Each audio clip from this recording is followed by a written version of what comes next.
Are we fair if you say, can James Franklin win a big game like this? Heading up to the Northeast, we got probably the best game of the day.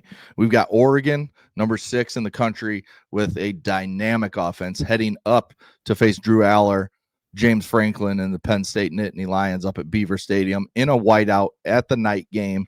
And right now, Penn State's a 3.5-point favorite. So basically, they're calling it a wash.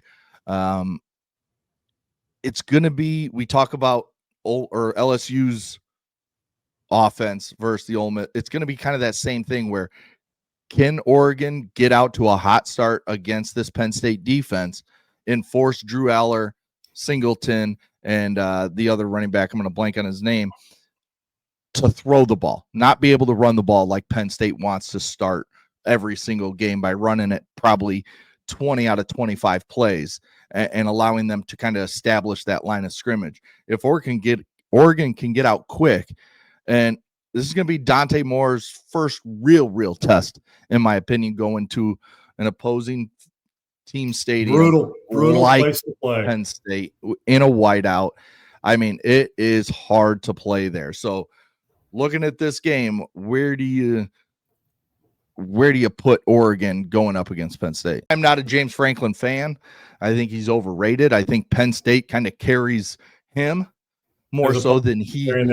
Yes, that's just my opinion of James Franklin. I talked about Penn State enough over the since he's been there, and they've never broken through. So when is it, I sat and listened to everybody trash Harbaugh for years because he never broke through. And then once he finally did, things changed. Well, we're still waiting on James Franklin. How many more times can we say, man, Penn State, this is their year? Do you trust Drew Aller can carry a team throwing the ball for 4 quarters? No, I've never really understood the Drew Aller hype. Like, he's a good player. But I hear people talk about he could be the first pick or the first 5 picks. Yeah, I don't see it. I don't see it. But I'm talking about, can he carry Penn State on his back if it's a shootout and Penn State isn't running the ball very well? Can he carry them? But I'm still trying to buy in, Segs, and I don't know. Whenever I hear it, I go back and study and watch and say, I never look at him as the best player on the field. Does that make sense? I never. Now, I'll tell you what, Dante Moore's got to be the best player on the field to win.